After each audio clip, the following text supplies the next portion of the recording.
পশুকে মাথা দক্ষিণ দিকে দিয়ে পাও কেবলামুখী করে তারপরে বিসমিল্লাহি আল্লাহু আকবার বলে কি করতে হবে? জবাই করতে হবে।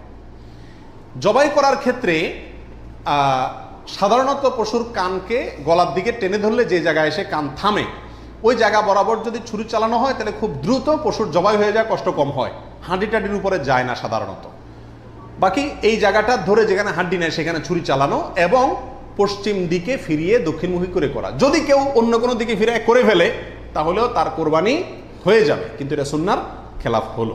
রাসূল আকরাম সাল্লাল্লাহু আলাইহি সাল্লাম থেকে এভাবে কোরবানি করাটাই প্রমাণিত আছে। কোরবানির ভাগীদারদের নাম জপা কোরবানির পরে এটা জরুরি কিনা আপনারা দেখবেন। ভাগীদারে কোরবানি যদি দেয় তার লিস্ট লিখতে লিখতে অবস্থা খারাপ হয়ে যায়, এবং যিনি কোরবানির পশু জবাই করেন ওই হুজুর নাম নিতে নিতে অবস্থা খারাপ। আল্লাহর নামে এতবার নেয় কিনা সন্দেহ, এতবার ওই ভাগীদারদের নাম নেয়, কারণ ভালো করে নাম নিলে টাকা পাওয়াও, কোরবানি জবাইয়ের টাকা পাওয়াও কঠিন হয়ে যাবে। তো এটা জরুরি কিনা? উত্তর হলো এটা মুস্তাহাব। কোরবানি করার পরে আল্লাহুম্মা তাকাব্বালহু মিন ফুলান ফুলান ফুলান, আল্লাহ এটাকে অমুকের পক্ষ থেকে নাম ধরে তাদের পক্ষ থেকে কবুল করুন, এরকম বলাটা মুস্তাহাব, উত্তম। রাসূল আকরাম সাল্লাল্লাহু আলাইহি ওয়াসাল্লাম নিজেও বলেছেন আল্লাহ এটা আমার পক্ষ থেকে কবুল করেন, এটা আমার উম্মতের পক্ষ থেকে কবুল করেন, আমার পরিবার, এটা আমার উম্মতের পক্ষ থেকে। তাহলে এভাবে সবাইয়ের পক্ষ থেকে কোরবানি যে কয়জন দিচ্ছে তাদের পক্ষ থেকে কোরবানি হচ্ছে এই কথাটা, এবং তাদের পক্ষ থেকে আল্লাহ কবুল করেন, এটা বলাটা উত্তম, মুস্তাহাব। কিন্তু কিনা কোনো কারণে যদি এটা কেউ বলতে ভুলেও যায়, নিয়ত যেহেতু আছে আল্লাহ জানেন, অতএব কি হয়ে যাবে? কোরবানি হয়ে যাবে। পশুর জান যাওয়ার আগে কি চামড়া ছিলা জায়েজ আছে? উত্তর হলো না, কঠোরভাবে নিষেধ। আমাদের দেশে কসাইরা এবং যারা চামড়া ছিলে নিজেরা অনেক সময় দেখা যায় জান এখনো পুরো বাইর হয় না, রু বাইর হয় না, তার আগেই ওই পায়ের রগ কাটা শুরু করে, চামড়া ছিলা শুরু করে, পুরো নাড়াছাড়া করে। এটা জায়েজ নাই, এটা গুনাহের কাজ। আপনি কোরবানি করছেন ইবাদত, অথচ গুনাহ হচ্ছে সাথে। নবী সাল্লাল্লাহু আলাইহি ওয়াসাল্লাম বলেছেন ইন্নাল্লাহা কাতাবাল ইহসানা আলা কুল্লি শাই, আল্লাহ সব বিষয়ের প্রতি ইহসান করার নির্দেশ করেছেন। অতএব ফাইদা কাতালতুম ফাআহসিনুল কিতলাতা ওয়া ইযা যাবাহতুম ফাআহসিনুজ যাবিহাতা, তোমরা যখন কোনো পশুকে জবাই করবে তখন এই পশুর প্রতি রহম করিও, ভালো করে ধারটা দিয়ে নিবে। নবী সাল্লাল্লাহু আলাইহি ওয়াসাল্লাম বলছেন যাতে করে তার রূহ বের হইতে কষ্ট না হয়। সেখানে জীবিত অবস্থায় এখনো মরে নাই, আপনি চামড়া ছিলা শুরু করে দিলেন, এটা খুবই অন্যায় এবং জুলুম। কোনো পশু কষায় যদি করে তাকে থামাই দিবেন যে রূহ যেতে দাও, তারপরে হাত দাও। কোরবানির গোশত দিয়ে দিনের প্রথম খানা খেতে হয়, এই কথাটা কতটুকু সঠিক? উত্তর হলো পুরাই সঠিক। রাসূল আকরাম সাল্লাল্লাহু আলাইহি সাল্লাম থেকে বর্ণিত হয়েছে যে তিনি ঈদুল আজহাতে ঈদুল ফিতরের ব্যতিক্রম করতেন। ঈদুল ফিতরে কিছু একটা মিষ্টি খেয়ে, খেজুর টেজুর খেয়ে তারপরে ঈদগাহে যেতেন, আর ঈদুল আজহাতে সারাদিন কিছু খেতেন না, কোরবানির পশুর গোশত দিয়ে প্রথম খানা খেতেন দিনের। অতএব আপনি গরু দেন, ছাগল দেন, যেটা দিয়ে কোরবানি করেন, দিনের প্রথম খানা কি দিয়ে হওয়া উত্তম? ওই গোশত দিয়ে হওয়া উচিত। গোশতটা তো আল্লাহকে দিয়ে দিয়েছেন, আল্লাহর নামে জবাই করছেন, আল্লাহ আপনাকে হাদিয়া দিয়েছেন, এই জন্য আল্লাহর হাদিয়ার আগে একটু পেটটা খালি রাখেন, আকর্ষণ করে খান, তাহলে ইনশাআল্লাহ সেটা আপনার জন্য, আপনার আল্লাহর হাদিয়াকে আপনি মূল্যায়ন করলেন, সেটা প্রমাণ হবে। কোরবানি আর আকিকা এই দুটো একসাথে দেওয়া যাবে কিনা, এটা কমন প্রশ্ন আমাদের সমাজে। এর উত্তর হলো অনেক উলামায়ে কেরামের মতে দেওয়া যাবে। ফতোয়া শামী ইত্যাদিতে তাই লেখা আছে যে দেওয়া যাবে কোরবানি আর আকিকা একসাথে একই গরুর মধ্যে। আর অনেক উলামায়ে কেরামের মধ্যে দেওয়া যাবে না। এর ভিতরে আপনার পাকিস্তানের খুব নামকরা মুফতি ছিলেন মুফতি রশিদ আহমদ রাহমাহুল্লাহ, আহসানুল ফতোয়ার লেখক। তিনি হানাফি মাযহাবের বড় উলামায়ে কেরামের মধ্যে থেকে তিনি কঠোরভাবে এর বিরুদ্ধে করেছেন এবং বলেছেন কোন অবস্থাতেই কোরবানি আর আকিকা একসাথে মিক্স করা যায় না, উচিত না। কারণ কোরবানি একটা ইবাদত, আকিকা আরেকটি ইবাদত।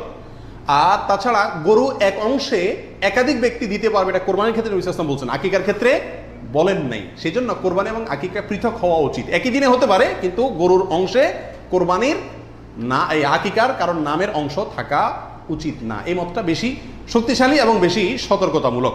ত্রুটিযুক্ত পশু দিয়া কোরবানি দিলে কি কোরবানি হবে? ত্রুটিযুক্ত পশু, একটা পশুর ভিতরে কোনো দোষ আছে, ত্রুটি আছে, সমস্যা আছে, রোগবালাই আছে, ওইটা এমনি জবাই করে খাইতে পারবেন, কিন্তু কোরবানি দিলে কোরবানি হবে কি না? এর উত্তর হলো কিছু কিছু ত্রুটি আছে, যেই ত্রুটিগুলো থাকলে পশু কোরবানি করলে ওই কোরবানি যথেষ্ট হবে না। আর কিছু কিছু ত্রুটি আছে যেগুলো থাকলেও কি দেওয়া যাবে? ওই ত্রুটি সহকারে কোরবানি দিলে কোরবানি হয়ে যাবে। কোন ত্রুটিতে আপনার কোরবানি দিলে কোরবানি হবে না? একটা হলো ল্যাংড়া হওয়া, এমন ল্যাংড়া যে ল্যাংড়ার কারণে সে পশুর পালের সাথে চললে পিছায় যায়, তাদের সাথে তাল মিলায় ধরে রাখতে পারে না, অথবা জবাই করার জায়গা পর্যন্ত হেঁটে যাওয়ার ক্ষমতা নেই, তাকে ঠেলা নিয়ে যেতে হয়, ছেঁচড়ায় নিয়ে যেতে হয়, শক্তি নেই পায়ে, এক পাও হোক দুই পাও, এরকম ল্যাংড়া ঘোড়া যদি হয় তাহলে ওইটা দিয়ে কোরবানি দিলে কি হবে না? যথেষ্ট হবে না। হাদিসে সুস্পষ্টভাবে নিষেধ করা আছে।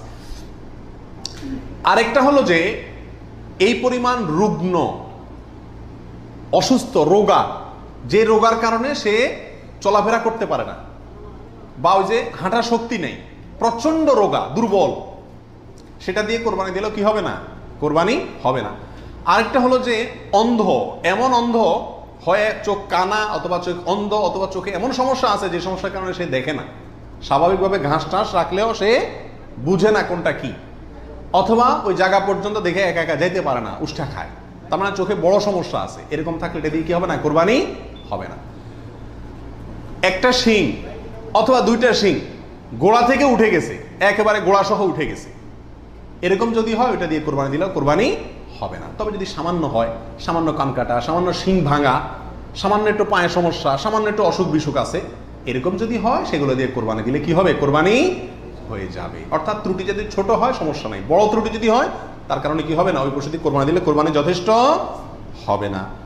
13 নম্বর প্রশ্ন হলো, কেনার পর যদি ত্রুটি দেখা যায় তাহলে কি করবে? আপনি ভালো পশু কিনে নিয়ে আসলেন, কোরবানি করবেন, রেখে দিচ্ছেন, খাওয়াচ্ছেন, হঠাৎ করে দেখা গেল চোখের সমস্যা, যে কোনো কারণে পা ভেঙে গেছে, বড় ধরনের সমস্যা হয়েছে, তখন কি করবেন? উত্তর হলো, যদি আপনি গরিব মানুষ হন তাহলে সেক্ষেত্রে যেটা আছে ওইটাই জবাই করবেন। আর যদি আপনার সামর্থ্য থাকে তাহলে সেক্ষেত্রে আপনার ওইটার বদলে আরেকটা পশু কিনে সেটাকে কি করবেন? কোরবানি করবেন। কোরবানিকারীকে কি চুল, নখ ইত্যাদি কাটা থেকে বিরত থাকতে হবে? উত্তর হলো হ্যাঁ। নবী রাসূলুল্লাহ সাল্লাল্লাহু আলাইহি ওয়াসাল্লাম বলেছেন, মান আরাদা আন ইউদাহিয়া, যে ব্যক্তি কোরবানি করার ইচ্ছা রাখে, পোষণ করে, ফালা ইয়াখুয মিন শা'রিহি ওয়া আযফারিহি শাইআ, সেই জন্য তার নখ, চুল ইত্যাদি কোনো কিছুতে হাত না দেয়। কোরবানির ঈদের 10 দিন আগে, চাঁদ যেদিন উঠবে ওই দিন থেকে নিয়ে ঈদের দিন পর্যন্ত এগুলো করা যাবে না। কি করা যাবে না? চুল, নখ ইত্যাদি কাটা যাবে না, কাটবে না কোরবানিকারী ব্যক্তি। কোরবানি দেওয়ার পরে চুল, নখ ইত্যাদি কাটবে।